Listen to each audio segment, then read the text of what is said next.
Ooh. Check, baby. 1, 2, Are you ready? 3, 4. Check, baby. 1, 2. I think I'm ready. Ready. Ready to smash this food. Ready Like to they give gotta out. smash this like button. Okay, you ready? Oh. Hold up. Let's go over a little bit. This How's elbow here? room. How's here? All right, Ben. Ben, no. That's how Ben. she had Ben. No, she was over there with Ben. She was. She's like, thank you for bringing me out to these sand dunes, but hey, keep your distance. 6 feet, right? That's what we're doing. Yep. And ayahuasca. We are dating and social distancing. All right, you ready? Let's get it set. Okay. Welcome back to our channel, to Kestan Jones. I am living Ishé reviews. Ishé. And this beautiful woman is... Didn't you do something like that this weekend? You made like a routine. I don't do no Vogue stuff. You did something. I'm Lisa, also known as the Alkali Yogi. Okay. You didn't do something like that?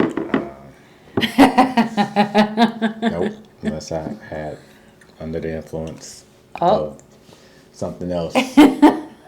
So, before we get into this lovely injera dinner, Strictly plant medicine before anyone jumps to any conclusions. our video today is covering 90 Day Fiance, before the 90 days. Season 5, episode 16, and it's called Unfinished Business. A lot of people have some unfinished business. But before we get into that, we're going to get into this. What is this we got here? We have a mukbang with some injera tonight. I was trying to make foot for Senora Jones, but Senora Jones said he wanted to have injera. So we have some greens, a dollop of sour cream, which we just added. Maybe you won't see it in the photos that we're about to put up now if it's not already up. Some salad and some lentils and a little piece, yeah, of the salmon that we had from the other night's fish tacos that we enjoyed. See, we do leftovers sometimes. Oh yeah, all the time. We just zhuzh it up and make it fancy again. And those tacos were good. They were good. They were really good. Y'all missing out. Y'all are missing out. Coco did a whole dance. Oh yeah, when he dancing, it's on. Right. When a 14-year-old says it's good, you know it's good. He was dancing. All right, you ready to go? Let's go. All right, so let's see. 90 Day Fiance, before the 90 days, starts off with Gino and Jasmine. Un altro disaster. Un altro disaster. So now they moving in together in a apartment that Gino is paying for. Plus he's got his condo back in Michigan. And I wonder if he's paying for that. Like, we wondered if I'm sure he has his own condo. But yeah, because he said during the conversation that he had rent to pay in the States as well as Jasmine's rent. But I reckon you own that place, Gino. I reckon you have a mortgage, given what you go on to reveal to us about your finances. Impressive. you revealed enough. Impressive, by the way, sir. Impressive. But he starts complaining about helping her financially. While, he's got to maintain 2 households, basically. But that's what happens when you make it serious and exclusive. She's like, now you got to take care of me. I'm going to be a kept woman. He didn't even have to find out the hard way. She let him know right away. Wait, what would have been the hard way to find that out? Or when he got her to the States. Okay. He's like, hey, I got you some applications. I'll give you some sites. And she's like, what? Oh, yeah, I'll get to it. You make enough for the both of us. It's 3 fine. years later, she's still getting to it. So while he's complaining about taking care of financially, but he's not doing the complaining to her, of course. He's doing it to the confession cam. She's complaining about him being cheap, and that he should know what he's getting into. Oh, that's what I said. All of a sudden, she doesn't have a roommate. Like, that ought to tell you. Like, she was living with a roommate. He gets there, all of a sudden, no roommate. I need help. Help. Anyway, what you think? I think you right about summed it up for us. All right. So now we go to Ben and Mahogany. Un altro disaster. Yeah. Un altro disaster. No, she is Translation is another disaster. She is sitting up there, talking things to justify her decision to get away from Ben. And then she talks to her friend about. Oh yeah, this is ironic. So she's talking to somebody on the phone about how people look different in person when you see them. When she's the biggest catfish on the show, like she had the nerve to just talk about that type of thing. Like it's not what I thought. It didn't look different. You know, all that stuff. It's like, man, you can't talk. You can't talk. You look a whole like 3 sizes bigger than your than what you said you were. He means to say you're beautiful, you look healthy. We were just confused by the difference in size and shape in real life versus She looked like a stick figure your images. on the images that he had. But when he got there, she looked like a regular, normal woman. Very healthy. Very healthy. And curvy.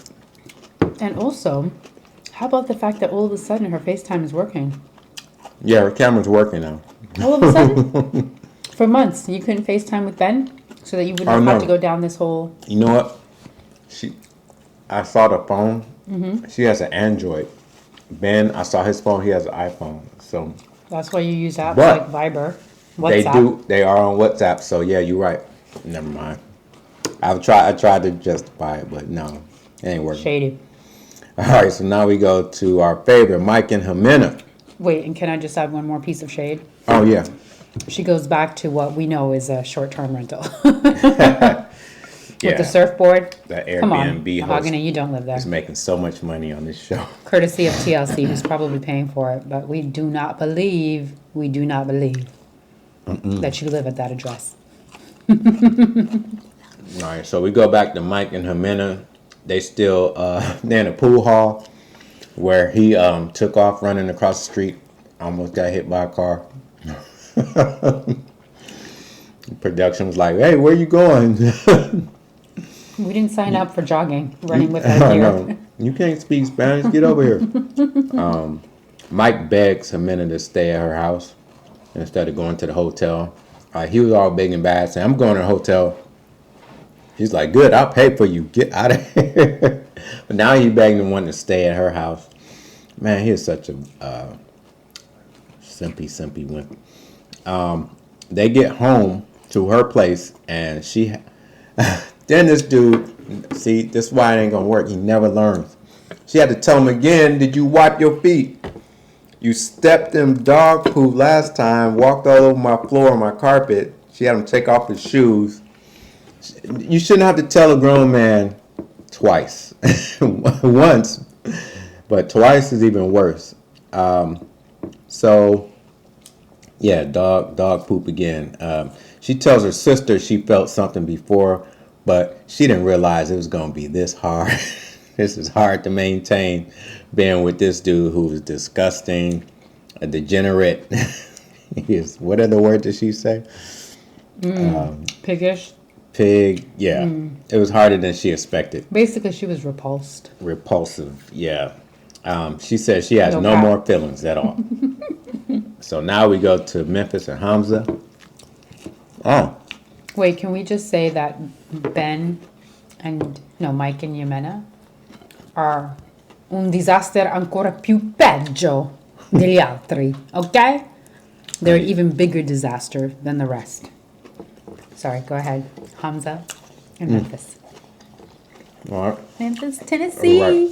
Hamza and Memphis. It's marriage day. It's the day of the wedding. Hamza and I always see Hamza's dad. He shows up with his mask on, so we don't see his face. But he's at the house for the wedding. You know much to that. I ain't seen that now. I was touched that he came. It was was good to nice. see what his father would look like, though. Yeah.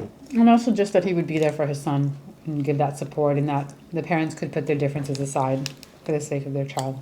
Very mature. Very. Yep. Okay, so now we got Ben and Mahogany. We go back to them. So they actually make it back to San Bartolo. And he's complaining that there hasn't been enough romance.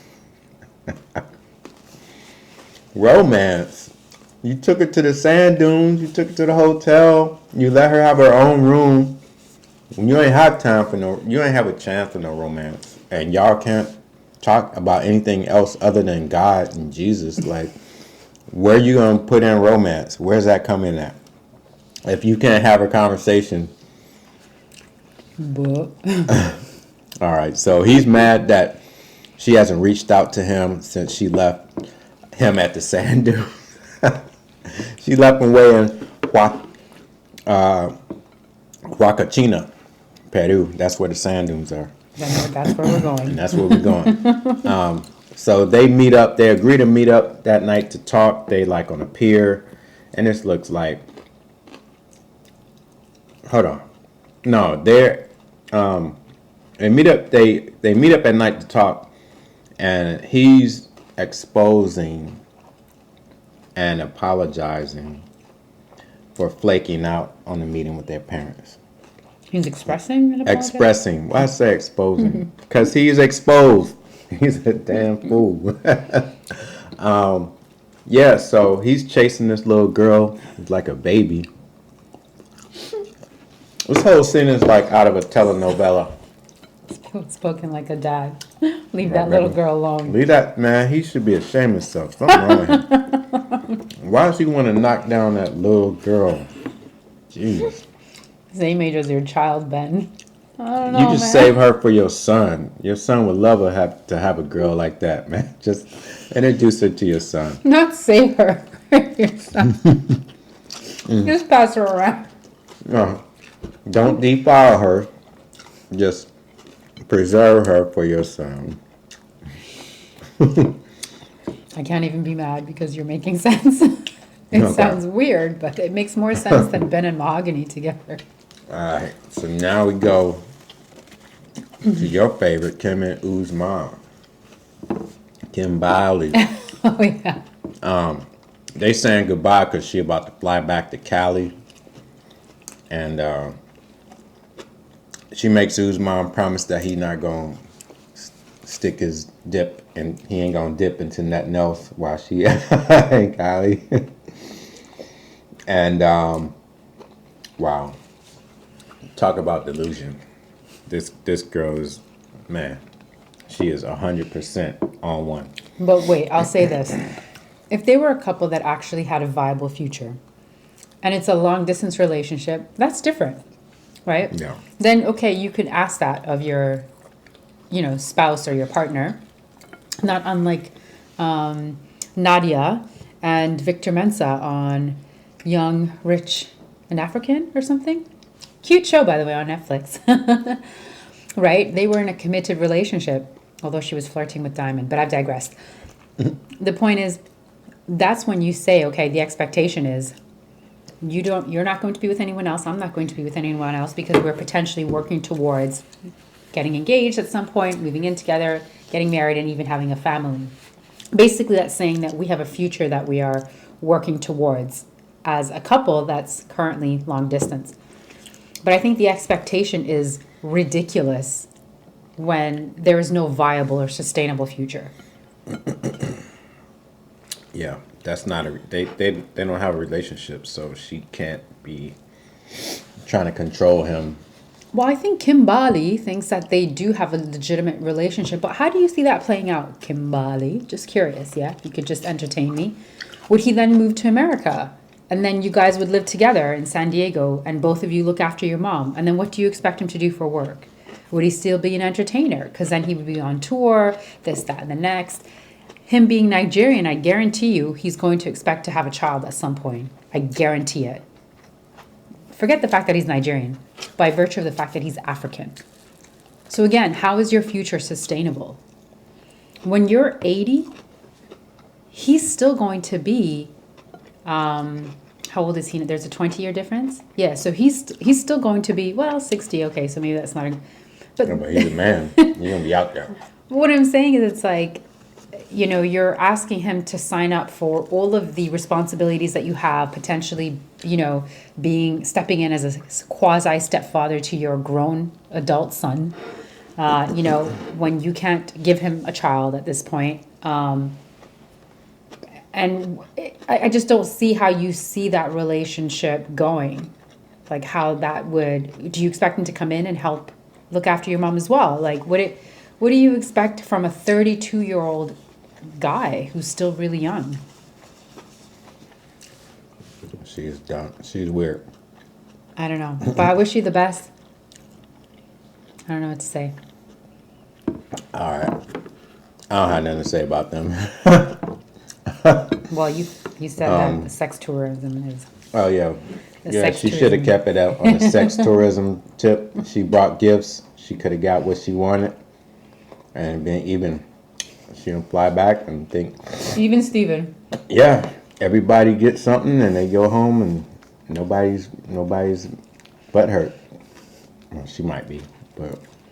All right, so now we go back to Gino and Jasmine. Gino sneaks off and he has a pastry and a soda because I don't know why he even attempting to try to fit into her lifestyle. He ain't thinking about health. He ain't walking in. Only time he walked into a gym was to see what she doing. Otherwise, Jim don't see him. He lives off microwave meals. Yeah. So he calls his uncle in the States. She thinks he's a New York Italian uncle. He looks like it. But the uncle asked if they have a prenup. And Gina was like, don't. I forgot. I can't ask her, but she ain't gonna sign no prenup. You know what we talking about? Do you know? Have you not seen the show, Uncle? This woman is not going to sign no prenup. I don't even know why that conversation even came up. But he says he doesn't think Jasmine is after his money. He's worried that she's going to blow up. If he even is thinking about asking her for a prenup, she's going to cuss him out, take his hat off, run around and act crazy. So now we go back to Hamza and Memphis. So they got married, and she's all lost in their ceremony and customs, and she even says they're speaking this language. I think it's gibberish around me, and I haven't learned it yet. She says they're customary noise making. The celebratory noises. Celebratory noises. You can't make this up, man. She is American as they come. Oh, Memphis. So cute you are. Yeah, that was so naive, so innocent. Yeah, I mean, the wedding was cool. I mean, they looked good. Mm-hmm. It was really short and really quick, just like their first night. It's over already? She said blink an eye and it's over. So, hey, I guess she used to bad stuff now. We go back to Mike and Jimena. They up there arguing while he waits for his plane. He's trying to convince her that she needs him. Like, he can't understand that she don't even want him, even with his money. He can't understand why. Like, he is really having a hard time with this. It's like, I'm white, I got more money than you, and you don't want me? Like, what's wrong with you? Something's up with you. She's like, kick rocks, man. I can do what I was doing before I met you. Like, I'm doing good. I'm okay. I'm going to be all right. You the one who ain't going to be all right. You need to find out about yourself. He tries to guilt her by saying, oh, you're going to go back and do that job, that adult entertainment job, huh? If it wasn't for that job, Mike, you would have never met Jimena. I know, because she said he was on there every day. Daily. When she come on to work, he's up there. Daily. First customer. So you can't buy yourself out of being repulsive to a woman, Mike. No shade. Yeah, his money don't matter. He is so disgusting. Sorry. Um, Some things in life are more important than money. yeah, she really don't care about him. He don't understand that. He gets angry, says, "You're cold and calculating." Translates it. Then he says, "This proves you just been using me for my money." How is she using you for your money when you was giving it to her freely, and she was giving you some sex? You gave her money. She gave you sex. You gave her a refrigerator. She gave you sex. She turned the spigot off, and now you mad. He was like, "I pay the rent in this raggedy mother." Nah, he was like, "I'm not leaving. I pay the rent here. This is my house." That ain't gonna fly. Remember when they was leaving? She was like, "I want you to leave today." He's like, "No." She said, "See, no, see, no, see." They were so childish. They, a bunch of a couple of kids. It was like watching a tennis match. Yeah. No, see, no, see, no, see. It's like, please, guys, stop. Oh man, they look There are crazy. children nearby, apparently. So, They are children. right. But he's not leaving. She got the door open. She waiting for him to get out. He's like, "I ain't going nowhere." So anyway, we go back to Hamza in Memphis, and they go sightseeing across Tunisia, which looks really cool. That's on the list. to go. Along the coast for their honeymoon. Yeah, and then here comes a curveball. She gives him some news. She's like, "Sit down, I gotta talk to you." I'm like, "Oh man, this prenup thing ain't going away." But she says that she's pregnant. And let me tell you, we've been doing the numbers and the countdown and the calculations, and it's looking real janky. It's looking real kind of iffy if that's yours. I know she wanted to hurry up and get you. And that's what that first night was about. But it remains to be seen. So now we go to Ben and Mahogany. He's on cloud 9 because they kissed at the pier last night. She said for his age, he's a good kisser. What does that even mean for his age? Girl. Like, great kissers are only in their 20s, in their 30s. I mean, if you're a great kisser, you're going to be a great kisser for the rest of your life. I mean, how does she know? How many 50-year-olds she be up there kissing? That's fair. I guess so, yeah. She's green. I'll give her that. It's all good. But I'll just want to say, being of a particular age doesn't mean you're not getting down, rather. It doesn't mean that you don't have technique and skills. As a matter of fact, some would argue that it only gets better with age because you've acquired more skills, more experience. What say you?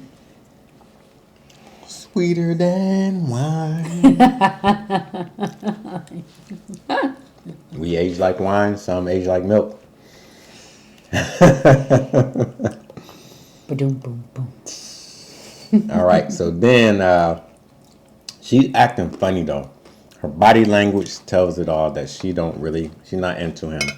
She's playing the game. Yeah. She's grossed out. She has a repulsed look on her face all the time. But she's showing him around. Then they had that conversation. What was that conversation about? He's like, I want to ask. He's like trying to have a come to truth moment. And he's like, all the stuff you've been doing, like you couldn't video chat me. You lied about your age, the house you live in. She's like, I don't remember that. Like, so she gaslighting. She's like, you must be crazy. Never happened. Where did that come from? Like, why are you talking about video chatting? We watching, we see each other right now. And yeah, that was crazy. Yeah, so that actually happened the day after their kiss on the pier, because it's Ben's last day in Peru. Right. Oh, okay. And so they went out to a different beach, I think outside of San Bartolo. But yeah, you could tell the body chemistry was just off, just from jump, because literally in the cab, like Mahogany, her shoulders were squared away from him towards the door. Like she couldn't wait to get out. You know, she wasn't facing him. She wasn't even sitting square to the front of the vehicle. She was literally squared away towards the doors. So never mind being, looking towards him, leaning in towards him, holding his hand. Like this woman has not shared in any kind of intimacy from what we've seen. She's not alluded to any kind of interest, which I don't understand how you can say in your quote unquote chats, because I don't know if what they showed us was even real, TLC that is, in terms of their text exchanges where she's like, I'm going to give you so many babies. I love you forever. You're my everything. Literally, it was the both of them speaking like this. So in that regard, I can see how Ben is like crazy confused. Like, honestly, because it's like, this is like some two-faced, stuff. Like, how do you go from making all of these like, promises and, pledges and just affirmations of love. And then, okay, you could argue, well, when she saw him, she didn't feel it. But it felt like she had that guard on right from the very beginning.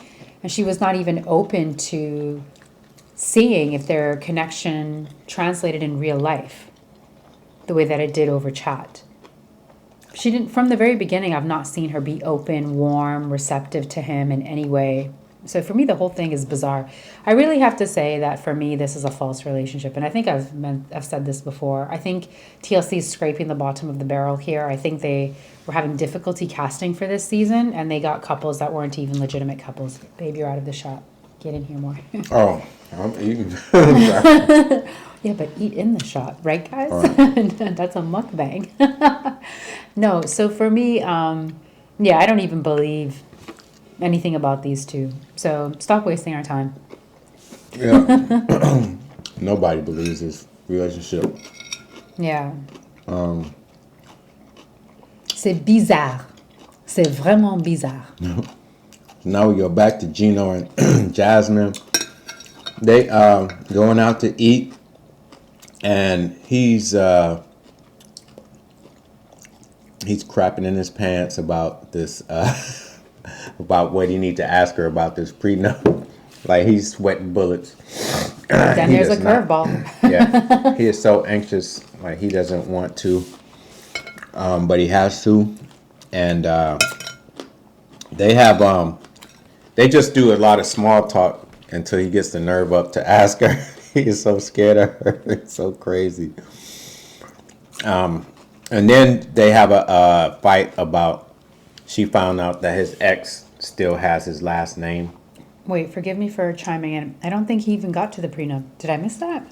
No, he didn't get to it. He didn't get to it. He was nervous about that, but the curveball, right? Because Jasmine always has a curveball in her back pocket. She's like, skirt. What's this about your ex-wife still having your last name? Where did that even come from? Like, how do you have this much time to obsess and, stalk, for lack of a better term, someone from his past? Like, that's insane. Everyone has a past. Gino is not a kid. He's more than a half century old. He has been with multiple women. Like, you don't want to do this to yourself. And trust me, I overstand and understand. I get it. As a woman, I get it. We have insecurities. We want to feel safe and protected, safe and secure. Right? We want that. I get that. So I feel for you. I'm just baffled by how you can be so attractive on the exterior, but have such low self-esteem and security. Maybe because on one level I actually, can really empathize and have also had similar experiences. But honestly, Jasmine, woman to woman, you are literally looking for issues. Like, you are sabotaging right now. This is your archetype. Your archetype right now is the saboteur. You're doing everything to sabotage. It's not easy. We get it. You don't like to think about your future husband, the love of your life, having been with anyone else. But the best part about that is that that's in the past. And nobody's trying to go back. Gino's not trying to get back with her. None of us are trying to get back with our exes. Who's trying to get back with an ex? No. Some of us even want to forget those people were ever in our lives. Remember that that's true even for you, right? You have a whole husband with 2 kids by him, and you're not trying to get back with him. So you just have to remember that Gino is no different. You were married, you want nothing to do with your ex-husband. He was married, he wants nothing to do with his ex-wife romantically. I know, just think if the table, if it was opposite. He was going crazy on and on about her past and ex-husband. And she would not be attracted to that. No, you're too fine, too attractive for all of that. And I feel for you because I can also understand that that would stem from probably something to do with your dad or prior relationships where you just felt rejected. And that I can really, really empathize with. But what I'm telling you is that the way to move forward and have a healthy and successful relationship, woman to woman, is not to put that onto your partner because these are your own insecurities. That's when girls like me and you get a therapist. You know what I mean? We can't project all of that stuff onto our partner. It is too much. They have their own dark shadow to deal with. So put some of that money that Gino is depositing into your account monthly into a good therapist and work it out, because I get it. A lot of that has to do with childhood stuff and rejection from probably the man that you love the most, your first love, which would have been your father. So without getting into, my history, I get all of that, 100%. Okay, carry on, sir. Counseling is needed. Then we go back to Mike and Jimena. She feels like, of course, how is she taking advantage of you? You've been giving her everything. Now when it don't work, she's taking advantage of you, okay? This is a business transaction as far as she was concerned. So then they start fighting again. He's yelling at her about, he wants to say goodbye to the kids. He wants to stay there and say goodbye to them in the morning. She's like, no, get the hell out of here. Go. And right, so, they ain't your kids. It's nice of you to want to, but if she don't want you to do it, ain't nothing you can do about it. Like, what's the use of arguing back and forth about it? So then he says he's staying. Because he said, like I said, he pays rent. He said he's staying. So they go through that. He won't leave. They start fighting, calling each other stupid, stupido, stupida. Man, they acting like some children right now. And then he breaks down, starts crying in front of her sister. She still makes him go to the hotel. He begs to come back in the morning so he could say bye to her family. Like, you should have left when your friend from Boston or New York told you to leave last time. State. New York State. New York State. Yes, not New York City. She gets so angry in New York. Listen, I lived in the city for many, many years, and there is a difference between New York City and New York State. Especially where he lives. I don't have nothing else to add to this show. This episode is kind of like Wah. talk TLC. about man. It was man. And I suspect, now I've not done my research yet, but I suspect that the ratings are low on this season and that people are tired of these fake couples that are not actual couples in real life. The word on the streets is that, Usman kind of threw Kim Bali into the show because he couldn't get his actual girlfriend at the time, Zara, to want to be on a show. Ben and Mahogany, It's ridiculous. Yeah, you didn't hear that? Yeah. That apparently... Makes sense. Yeah, he had signed the contract to be on 90 Day Fiance again, because there's a check involved with that as well as exposure, so we understand that. But that basically Zara didn't want to be on telly. She didn't want to have this relationship play out on telly. She didn't care for all of that attention, so she said no. She pulled out just prior to them filming. That's when he looped in one of his super fans. Oh, makes That's so the much word sense. on the streets. Ben and Mahogany, also, you guys look ridiculous. Mike and Yemena, let's be honest. Mike, you were on an adult website. You found a woman. You tried to wife that woman, but turns out you can't pay yourself out of repulsiveness. I always say, turn a hoe into a housewife. Oh. I mean, the woman does have 2 children. So. I mean, say she a whore. I'm Okay. just Yeah. colloquialism. No, I know. So, it's just, yeah, it's, I mean, it's just, you guys really did not a great, Ella and Johnny, really? Like, you guys did not do a great job this season. She cheated on. She was waiting for an answer and then she went off and slept with someone. Well, if it's that easy for you, sis, just go on, move on with your life then. I know. Have your all baby. All these women looking for men and she just can. Right, and she can just poof manifest someone that will sleep with her. Okay, in her purple house, where she lives with her parents. But all right. So you guys basically did a horrible job. My guess is your ratings are not great, but I'm not for certain. I haven't checked, nor do I plan to. Which would explain why you guys went through great troubles to produce a highly produced and glossy trailer for the actual 90 Day Fiance. So not a spin-off before the 90 Days or Happily Ever After, but the actual 90 Day Fiance, which is set to premiere in April. And whilst you may have caught our attention with this glossy advert, you better be delivering, TLC. Otherwise, we may have to jump off of this ship altogether as vloggers. Seriously. Because our brains are slowly turning to mush. Yeah. We need real content. We need real couples.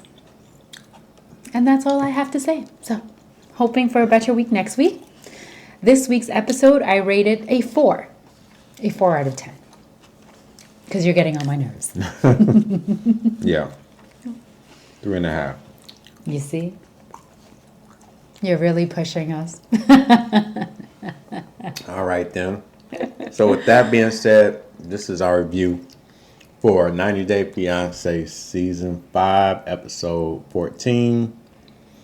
16, Unfinished Business. And with that, Get free and then, please God, stay free. stay decent. Bye. Bye.